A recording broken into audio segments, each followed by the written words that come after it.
Yes, so this is part two. Got cut off. so, so yes, getting back to my point, there were elements that I recognized in myself. Sometimes insecurities when other siblings have capabilities and abilities out of your own ability can make you feel really insecure. So there are those instances that I recognize in the character and myself. So, but again, I think that's a relatable term that makes it universal, a universal story. Um, so those were the pros. I honestly did love the the colorful background, how they did their research. They have the little balconcitos of this house of casita and how the village kind of filled out itself later because of casita's encanto, magical ability, whimsical ability that whole community forms. The community, how tight knit they are, which is also synonymous with Latino culture. Not in every case, but for the most part, we are very family oriented people and we look out for our elderly and whatnot. And, you know, our neighbors can eventually, essentially become like family. So those elements were really great and positive. I think it's a step in the right direction when it comes to Latino representation and having positive reinforcement, especially for children. So, and especially for the holiday season, I think it works ideal. It's perfect. Also, if you want to vary in holiday films, because not for nothing, I myself found myself in a rabbit hole, sort of, so to speak, as seeing all my classics, and all the classics are predominantly Caucasian stories. The Christmas Story, The Grinch, The Stole Christmas, The Santa Claus, National Lampoon, you know, all those favorites that are staples of the United States, but again, not nearly diverse. You know, maybe there are instances in the background, but they're not the meat and potatoes of the story. So there's that, you know, and I think it's great, and it's a great adaptation and addition to the Disney collection of films, and an add-on to Coco, so we can diversify. And yeah, that you know, you sometimes you don't have to have all this whimsy and magic to be special. You could just be special because you're special, because you're live, you know, and what you are essentially is your own magic. So that was a brilliant message pushed out. And there are elements of music too. Colombian music is playing in the background. The kaleidoscope of flowers and animals too. You see like native animals that you would typically see in this particular region of Colombia and Amazonas.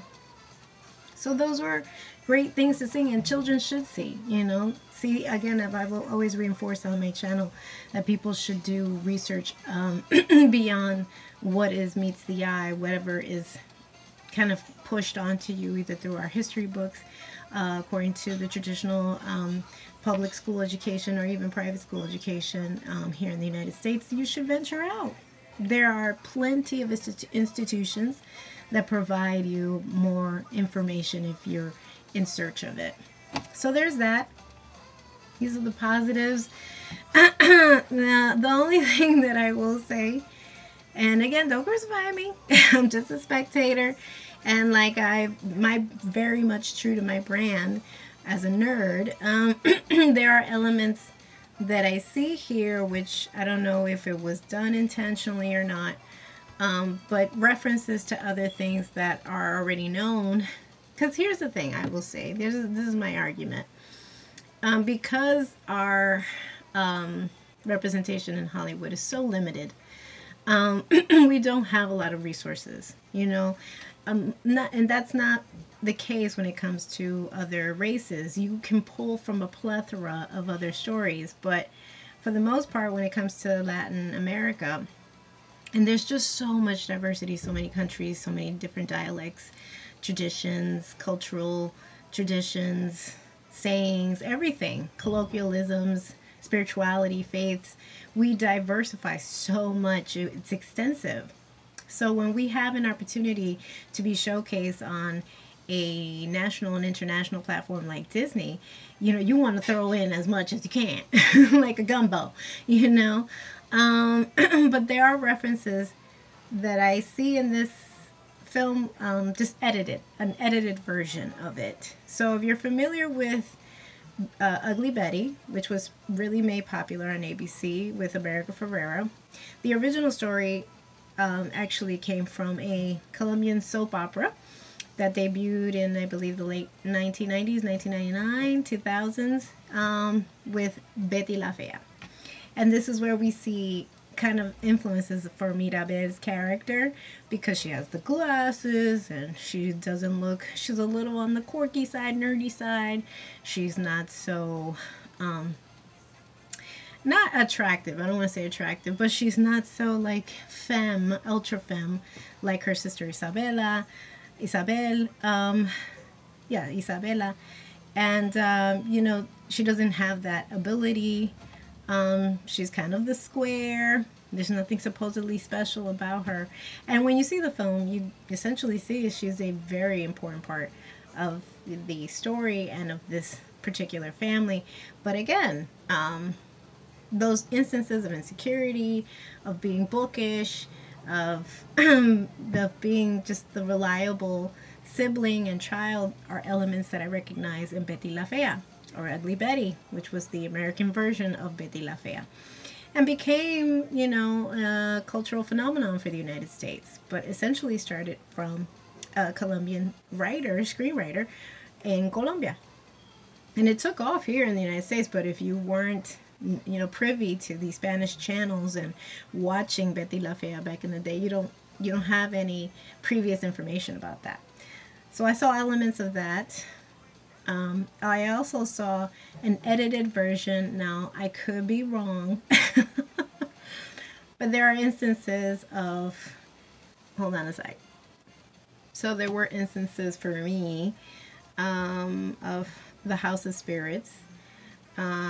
Isabel Allende is the novelist. This was a hit in 1982, and then there was an adaptation of it in 1993. She's Chilean, and I believe the book itself, I'm not 100% sure if it's centered in Chile, but the way that the house comes alive, La Casita comes alive, it feels very much like Casa de los Espíritus. I forget the cast. One second. Yes, it was a really well-known film in 1993. Jeremy Irons, Meryl Streep is in it, Antonio Banderas is in it, Sarita Chaudhry, she's in it. I believe she's Dominican, and we'll get into that also, because I believe she's in And Just Like That. But that'll be for another episode. But nonetheless, majority of the people, Miriam Colon, is really well known, is in this film. But she passed away too as well. But she was a legend. But majority of the cast was Caucasian, and the film was a hit. I don't know if they were up for any awards. I'm sure there was with Meryl Streep, but I saw instances of that in this film. And the sibling rivalry, because there are three daughters. Again, it could be mere coincidence. I feel like it felt much like Water for Chocolate meets the Kardashian clan, like Khloe, right, and Kim and whatnot. So there's three of them, and they butt heads. They're three different personalities, and then Mirabel would be Tita, which is the main protagonist in like Water for Chocolate. The film came out in 1982, and I believe it was nominated for a Golden Globe and whatnot, but there were instances of them as sisters, and how they got along for a majority of the film felt very reminiscent of that film, of Encanto. And then Encanto was a cleanup version of it. But even down to even where Mirabel is trying to hear her grandmother's pleas and worries and insecurities as she prays over the candle, the miracle candle that blesses the house and blesses them and their magical abilities. There's something there. You can literally split screen this between like Water for Chocolate and that particular scene where she's standing like this and she's in her pajamas. Anyway, it just felt very reminiscent of that film, but just an edited version, even down to how, you know, you can say that the abuela, the grandma, was a little on the, you know, she wasn't too pleasant. And Tita's mom in like Water for Chocolate was an abrasive woman, very set in her ways. Everything is black and white, no gray. And the abuela here in the Madrigal family is very much like that. Hard-headed, there's no gray, set for whatever reason, perhaps fear of it all kind of crashing down on her.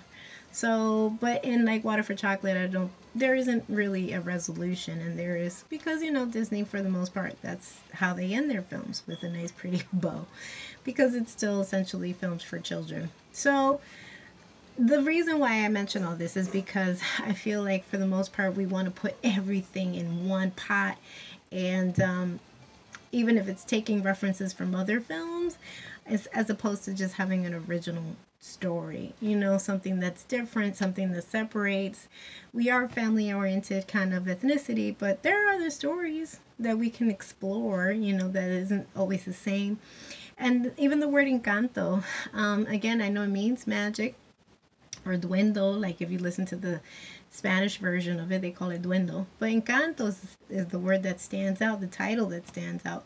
And it sounds very much what Puerto Rico is known for, La Isla del Encanto. So I feel like there's a lot of elements of like Puerto Rico and Chile and Colombia.